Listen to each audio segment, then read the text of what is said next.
All right, man, peace. So, brothers, I just happen to be sitting here watching this interview between Miss Rachel Nichols and Anthony Davis. And for those of us who follow the NBA, we know that the Anthony Davis trade from the Pelicans to the Lakers was one of the more titanic acquisitions or transactions that was made over the course of a very eventful NBA offseason. Now, in the midst of Anthony Davis's discourse with Rachel Nichols, he's going to state something that I'm not quite sure many people have paid as much attention to as they should. That being that he's guaranteed to be with the Lakers for one season and not for more than one season. He's going to make that very clear. And the reason why I hone in on that is because there's precedent for great players joining another team, believing that it's going to lead to a long-term dynamic or relationship between themselves and that team, and it not working out. We just saw it 6 years ago with Dwight Howard and the Lakers. We also saw it to a lesser degree back in the 2003-2004 season when both Gary Payton and Karl Malone signed with the Lakers. Now, we knew that they were older players. They were not going to be there for a long period of time. But because of how that season ended, they never came back. I believe Karl Malone retired, and I think that Gary Payton, I don't think he was traded, but I do believe that he signed with the Miami Heat. Yeah, I believe he signed with the Miami Heat because he was on that 2006 championship team. For those of you cats out there who might remember, in the aftermath of the Bulls' second three-peat in 1998, Michael Jordan retired. Dennis Rodman, I believe, he may have been signed by the Dallas Mavericks. I'm trying to remember who he signed with in 1998 in the offseason. But Scottie Pippen signed with the Houston Rockets. And it was believed that Scottie Pippen was going to form a big three with Charles Barkley and Hakeem Olajuwon. And the relationship, the rapport between Scottie Pippen and Charles Barkley became so toxic that he had to leave the team after that season. When I say he, I'm talking about Scottie Pippen.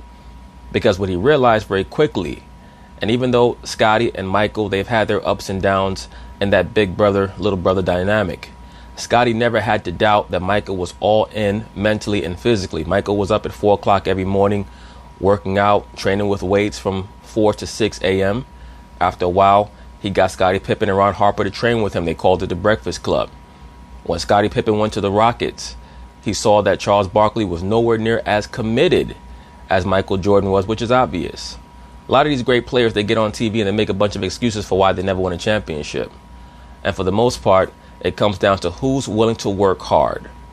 That's why Charles Barkley never went back to the finals. He got there in 93. He never went back because he was not committed to working hard enough physically and also paying attention to the details on defense. In 1997, the reason why the Rockets lost in the Western Conference Finals when Charles was there with Clyde Drexler and Hakeem Olajuwon is because Charles missed his defensive assignment.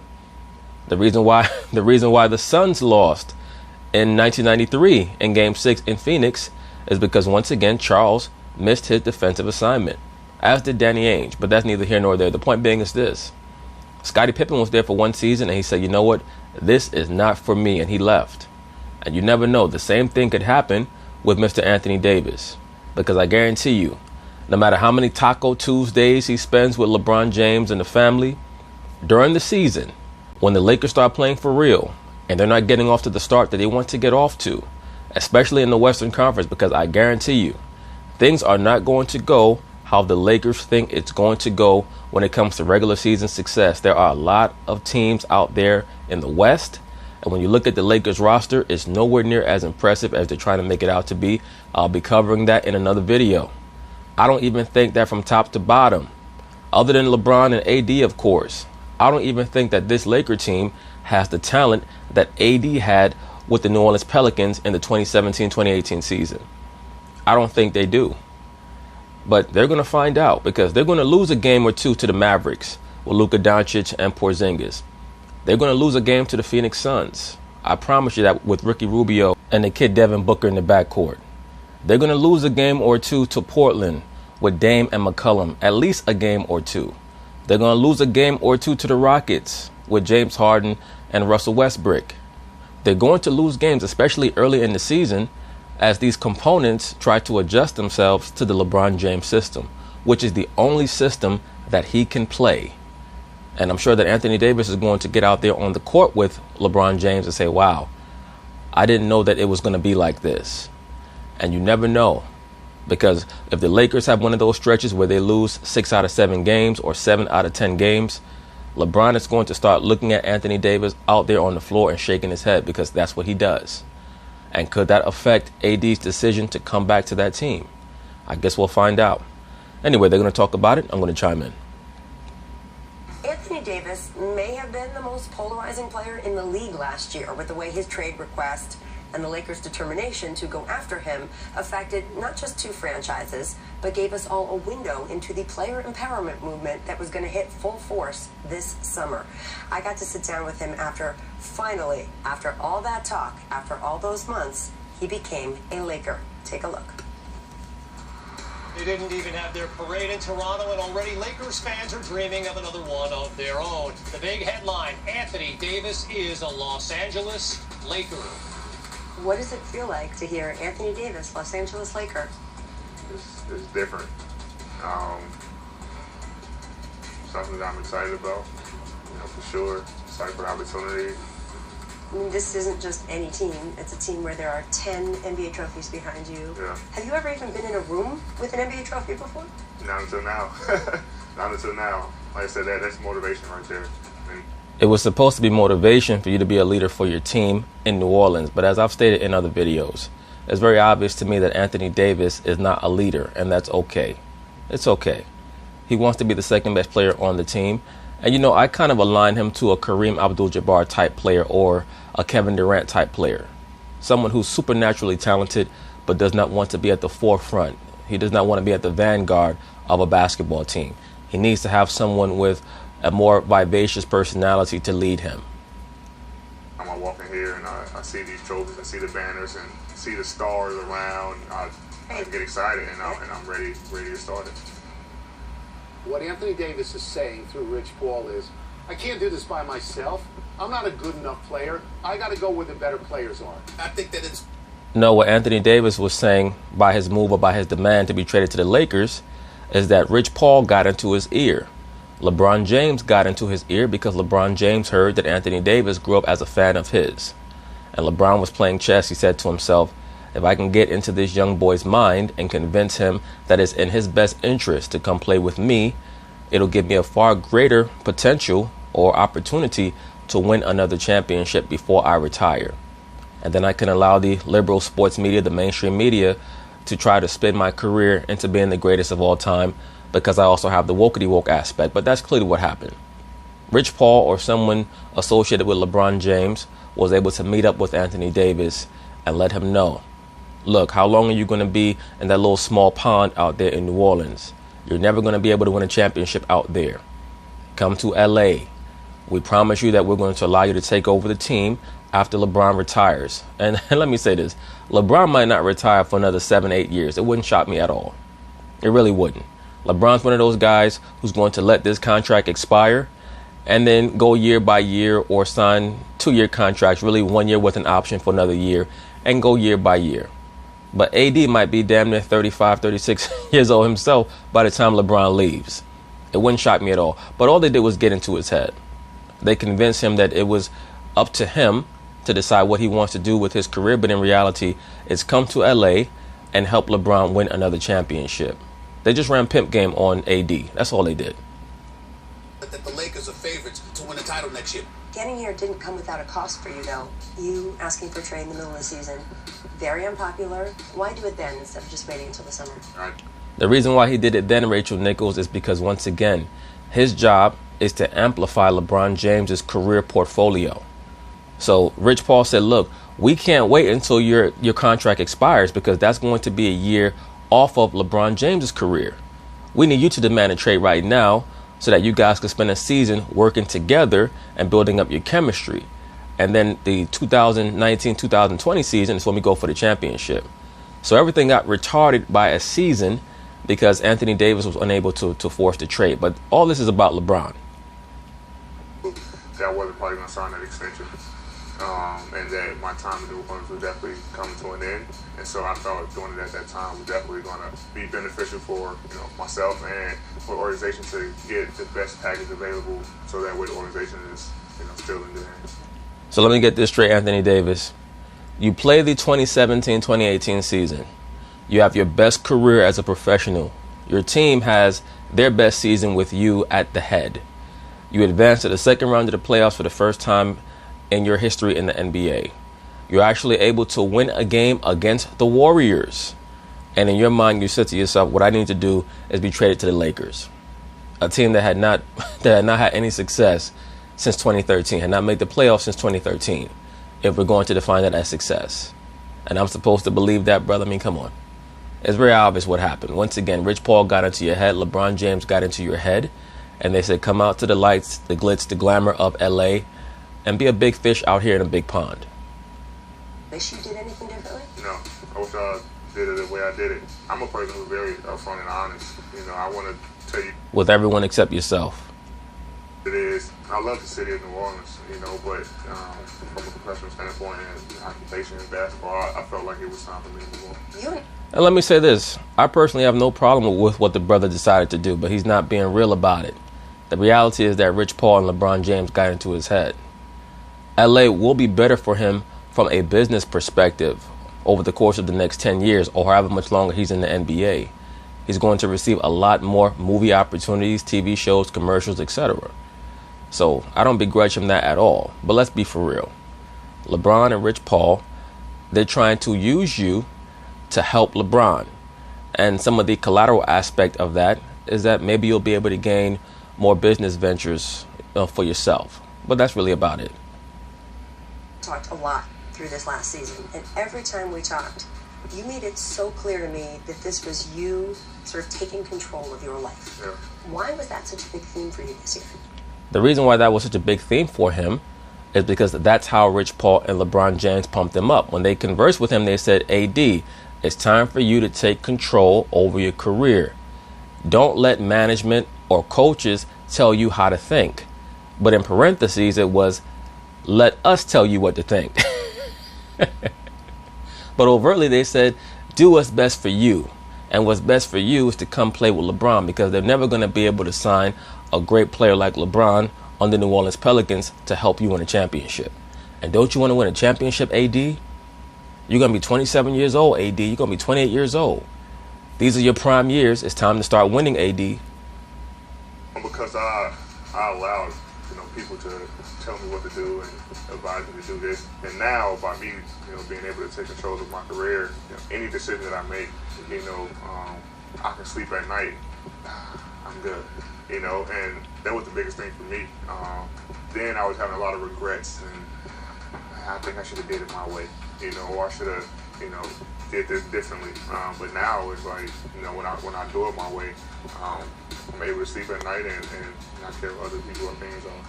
You're also a dad now, right? How much does being a father make you think, all right, it's time to be a grown-up and head of the family and make the decisions? I thought, coming to the league at 18, make you grow up. But, like you said, being a father, definitely,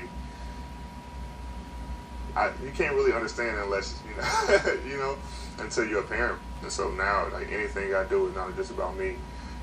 It's about her as well. I look at LeBron James, I look at Anthony Davis, the skill set is so diverse. Heck yeah, you better look out for those two guys. They're going to be a fun tandem, but they're going to have a lot of trouble, especially defensively. The Lakers are going to be one of the worst teams in the NBA defensively. And basically, Anthony Davis is going to be one man trying to guard 5 people, because they're going to have terrible perimeter defense. And LeBron is going to be forced to actually guard people, because is he going to be allowed to play that free safety shit? And you're going to make AD get out there on the perimeter and switch out on guards and try to guard 3 men? No, LeBron's going to have to actually guard his position more, because you're going to expect AD to protect the paint more. Unless you're going to pair him with JaVale McGee and move AD over to the 4. Or have AD out there on the court with DeMarcus Cousins, who can't guard a statue. So they're going to have some trouble on defense. Like Kevin Durant, who has come out publicly and said, I don't want to play with LeBron because of all the other stuff that comes with it. Yeah. Why was it something you did want to do? I don't really care about the media attention. I just want to play. And plus, you believe that LeBron James is going to take the brunt of the blows from the media. That's what you believe. I don't think that you quite understand what's going to happen if your squad starts to struggle. You're going to find out exactly how toxic the media can be and why many of these other players do not want to play with LeBron. They watch these shows every day. They watch Undisputed. They watch First Take. They watch The Jump. And they see how many of these quote-unquote basketball pundits on the air go out of their way to protect LeBron. For some reason, you think that you're going to be able to fly under the radar when it comes to that. I promise you that you will not. When the Lakers start to struggle, LeBron's going to look at you on the court. He's going to shake his head, put his head down. He's going to start to send out quote-unquote cryptic tweets. And when you start being the recipient of those cryptic tweets, you're going to say to yourself, wow, did I really make the right decision? Especially if the Lakers go about 48-34 and go out in the second round, which is a very good possibility, It would not surprise me if Anthony Davis starts to have second thoughts, but we'll see. We'll see. Playing alongside, one of the future Hall of Famers and LeBron makes it a lot easier. I know it's going to come with the territory, but at the end of the day, I'll focus on the end goal, and, that's about winning the championship. You were trying to add yet another superstar also, though, with Kawhi. How were you involved in recruiting Kawhi? Oh, yeah. I mean, Kawhi's not a big recruiter guy. That's what I heard. So I'll send him texts every now and then and just like, this is too much. So. Kawhi was looking at his phone like, I'm not signing with the Lakers. I'm signing with the Clippers. You big eyebrow having bitch ass Negro. The way that you're just like everyone else. You're like, how do I talk to Kawhi? Is it too much? Yeah, Am I texting don't too much? I don't know. It's like going back to dating, right? Where you're just like, I don't know. Yeah. Hey, watch out there, Rachel Nichols. If you were a man and you were interviewing a female athlete and you made an analogy like that, they might accuse you of sexual harassment. How often did you and LeBron and Lakers GM Rob Pelinka talk on the phone during that crazy week of free agency? All the time. It was like every 30, 45 minutes, Rob would be calling come me. on. No, seriously. Rob would call, hey, D, what do you think about him? All right, cool. Right back. Hey, D, this is what had going on with him. All right, cool. All right. I had to tell him, like, Rob, I'm in the movies, you're like, Why don't y'all just form a group text? And then Rob and the lead GM, that being LeBron James, could just put forth their suggestions and ask you what you think through there, instead of blowing up your phone all damn night. You get out late. But, that's why we're trying to put the best team around us, and I think we did a great job of doing that. Me and LeBron are close friends. We haven't really talked much about the team, but I know, it's definitely going to get talked about and try to do whatever we can possible to make this team, a championship team next season. Now, you come here and said already, I'm here to win titles. Rob Pelinka told the media anything less than a championship is not a success. Of course. How could anything less than a championship be a success? LeBron James is about to be 35 years old. They have a veteran team. They have very few young players on their team other than Kyle Kuzma. So they have to win. You sign Jared Dudley onto your squad, you better win a championship this season. If the Lakers don't win a chip, it's an absolute failure. If they don't even get to the finals, it's definitely a huge failure. I mean, that's a gargantuan, a titanic failure. And God forbid they lose to the Clippers in the Western Conference Finals. Oh, my goodness. You guys worried you're setting the bar a little bit too high here? No, we have a standard that is it, especially for me as a player. If I don't win the championship, then the season was not a success. At your introductory press conference, they introduced you as someone who they hope will be a pillar of the Lakers for a decade to come. Yeah. You're only signed through this season. Yeah. Do you think you will be a pillar of the Lakers for years and years to come? Honestly, Rachel, I'm just focused on this season. I don't know what's going to happen. I have 1 year here, so I'm going to make the best of this year. And when that time comes around, in the summer or whenever the season's over, hopefully around mid-June, after we just had this parade and I need a couple of days to think. Then we can talk about that. But until then, I'm trying to do whatever I can to help this team win this year. That's a very good answer. He didn't put his foot in his mouth like Kyrie Irving did before last season, talking about, I'm going to resign if you'll have me and all this other bullshit. Let me tell you something. Speaking of that, when Brooklyn goes to play in Boston, that's going to be a three-ring circus. The Nets, if they're on their P's and Q's, better make sure that they have their security detail ready. Because those people out there in Boston, they don't play. And they get very nasty. But just getting back to Anthony Davis, it's very interesting what he said. I do believe that he's assuming that they're going to advance deep enough into the playoffs so that he'll feel like he'll be welcomed back to the Lakers the next season. Because if they flame out, he's definitely not going to want to come back. And I also noticed that he seems to have some type of red bracelet around his left wrist, most likely for the Kabbalah. All of these players, brothers, not to digress, but all these top NBA players eventually become Kabbalists, i.e. into Hermetic principles, Hermetic philosophies, which is also just a cover term for Luciferianism. At some point in time over the course of their careers, they get indoctrinated into that. But we'll see how things turn out for Anthony Davis over the course of this season. So fun. Thank you to Anthony for sitting down. And Brian, I talked at the top about everything that both the Lakers and Anthony Davis went through to get to this point, just to get to that day, months and months and so much turmoil. I kind of want to know, is the juice worth the squeeze on both sides for what Anthony had to go through? And then you heard him at the end say, let's see about anything beyond this season. Can I have a 30-second timeout to pause on that for a second? Okay, hold on.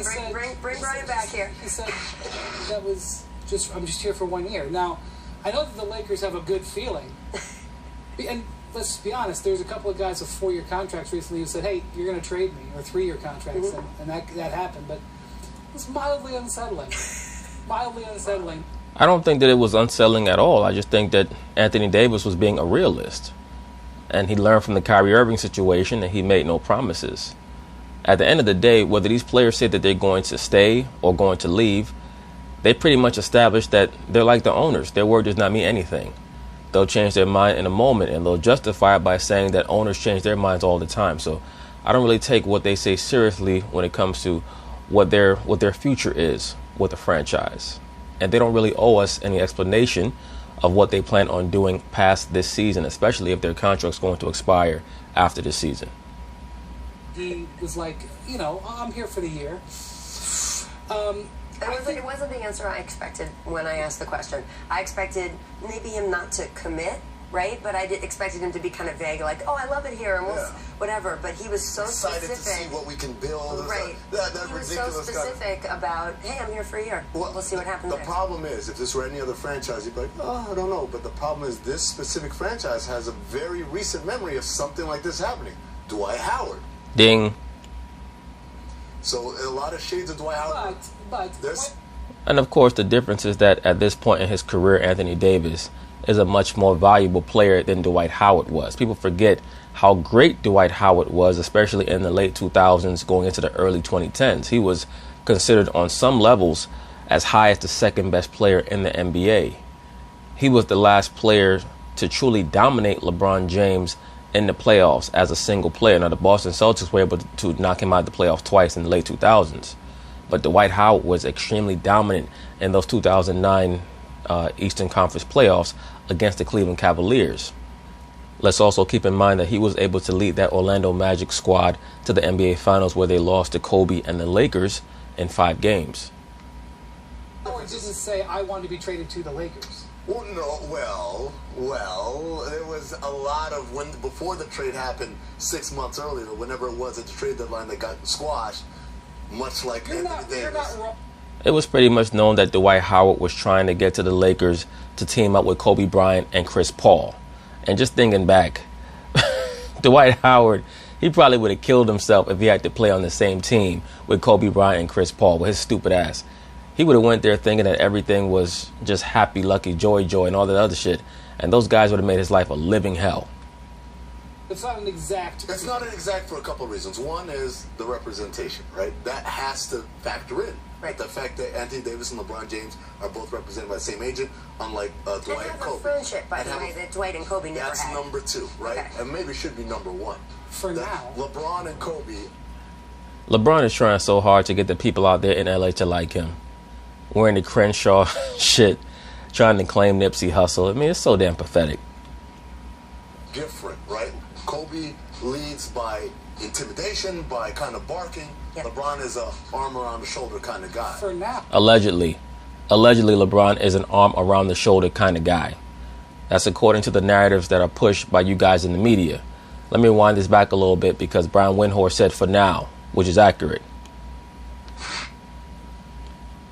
Intimidation by kind of barking. Yep. LeBron is a arm around the shoulder kind of guy. For now, Okay, now he's doing it. Well, I'm trying to, Laker Nation, I'm trying to say everybody, calm down, it's different. Chris Paul and James Harden were like, yeah, come on, let's go together. And now they're like, so Yes, for now. But Rich Paul, I got to say, no matter what anybody says about Rich Paul, this man is about business. Yes. First, second, third. Just hope that it's a good year for the Lakers, because Rich Paul is not afraid to have business if that doesn't happen. That said, I do think it's a legitimate question here.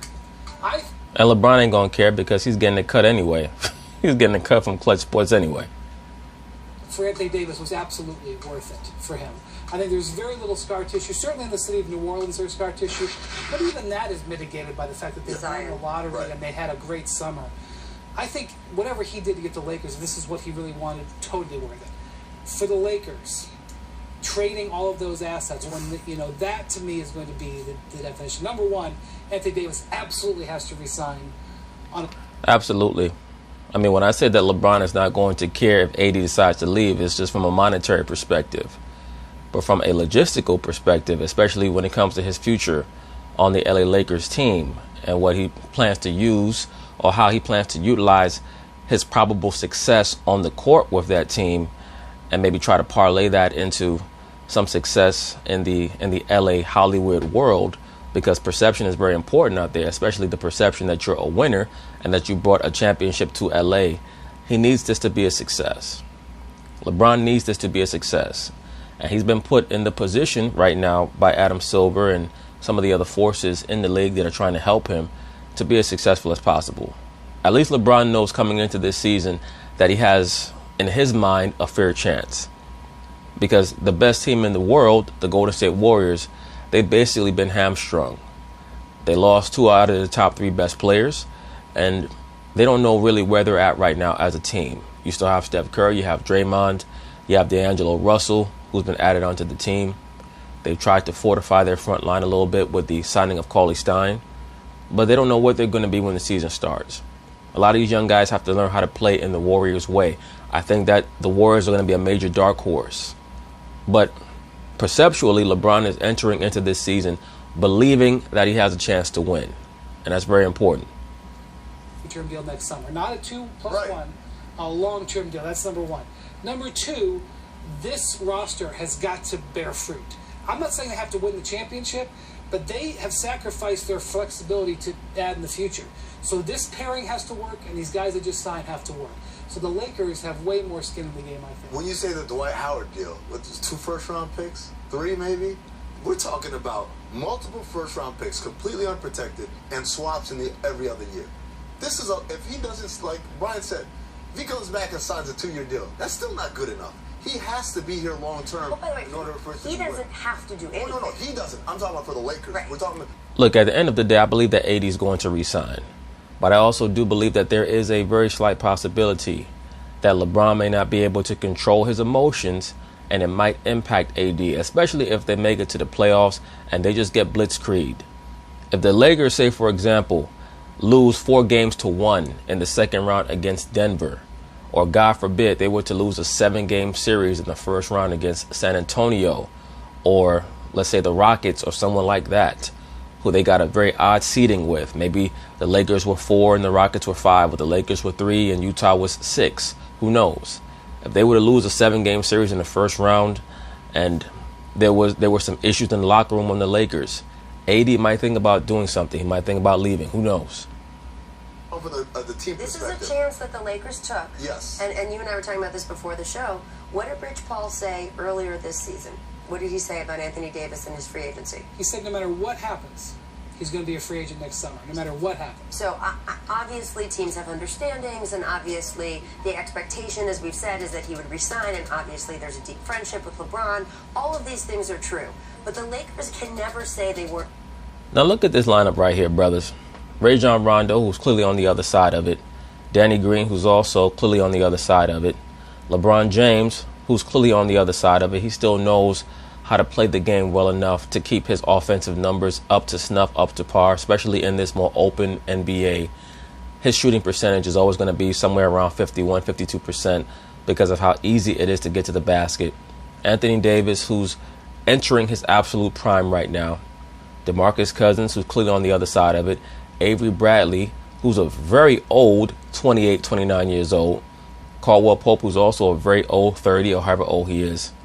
Dudley. Dudley has the body of a 45-year-old milkman. Kyle Kuzma, he's a wild card because he's a young boy, but he can be very inconsistent with his jump shot, and his defense is not very good. And then you have JaVale McGee, who's a village idiot. Very talented defensively, but guaranteed to do something stupid that may cost you a game in the playoffs. So we'll see. There's no guarantee that the Lakers are going to win a championship, at least not in my mind. I could easily see them going out in the second round against one of those teams out west. Especially a team like the Rockets, if they really get their mojo going between Westbrook and Hardhead, you never know. Because this Laker team is not going to have a high basketball IQ either. Their two highest basketball IQ players are Rajon Rondo, who has the highest team IQ but can't shoot, and LeBron James, who has the highest individual basketball IQ but only knows how to play in the LeBron James system. Anthony Davis does not know how to win. That's why he came to the Lakers. He's hoping that LeBron can lead him in some way. DeMarcus Cousins is going to be a wild card. He's going to blow up at some point over the course of this season, whether it's at the refs or maybe someone in the locker room. Right? Oh, no, yeah. Because those comments were in black and white. So Anthony Davis doesn't have to do anything. No, he doesn't. I'm saying But from the Lakers to make standpoint, it worth the it. question is the juice worth the squeeze for the Lakers? He has to stay. He doesn't have to in terms of what he's obligated to do. In fact, he could have sat down with you, Rachel, said, I want to be here forever. But next July, he could be, it wasn't what I thought. He has every right to change his mind. I actually seen him in front of an arena full of people. I actually give him credit for being honest. I do too. I also think this. A lot of people make assumptions about Rich Paul. At the end of the day, Rich is going to do what his clients instruct him to do. Now, he has an influence on that, but if his clients instruct him to get them out of a situation, he is going to do that. So assuming that everything's going to be A-okay because you have Rich Paul representing both players, I think would be a mistake. That doesn't mean I think it's going to happen that way, but don't make an assumption. The Lakers still have work to do. The work is not done, right? And much as we said with the roster, once they got those two guys, okay, we missed out on Kawhi. The work is not done. None of this is automatic. Same thing with the Clippers, by the way. Right. The work is not done for any of these teams. I agree. I think the Clippers need a little bit of help on their front line, especially defensively. But the Clippers, they have a very nice squad. An ongoing process, as we've learned, contracts don't even really matter. The Thunder thought Paul George was happy. And then Totally agree. Contracts no longer mean anything in the NBA. At least not for the superstar players. For the top 10 to top 15 players, contracts don't mean anything. he said, I'm not. So the work is never done. Yeah, no, absolutely. And by the way, that is something when we talk about all these different definitions of how is player empowerment changed and all of that, that is something we've seen with these shorter contracts and superstars signing these shorter contracts that were one-on-ones. I'm not even talking about the 2-year, 3-year deals where they have kept the franchises. And I remember back when we talk about the Juwan Howard 7-year contracts or the Chris Webber contracts. Good end the NBA. Right? But part of the issue with those, and I remember with those two guys in particular in two different cities, it was, hey, we got them. We don't have to do anything else to make them happy. Yeah. I don't want to go over any cap. I don't want to do anything. I'm paying this guy. He's got to stay here. I don't have to do anything else. And obviously that's just not the case for teams anymore. The maturation was LeBron keeping teams on edge with 1+1s. And now the maturation is, I don't care how long my contract is. Well, that's really not anything new. Jordan actually was the first player who used to keep his team on edge by signing a 1-year contract. He signed a 1-year contract in the 96-97 season. He signed another 1-year contract in the 97-98 season. So that's not really anything new. George, Russell Westbrook, doesn't matter. I'll do whatever I want. We'll see. Both of you have a contract here, though, and you're stuck with me. Come. But anyway, that's basically it on that. We'll see how things go for LeBron and AD and the Lakers. They'll certainly be the most pervasive story that exists in the NBA, meaning they're going to be everywhere all throughout the NBA season. Many of these shows are going to find a way to harp on the Lakers and whatever issues or narratives are afflicting their locker room. So peace.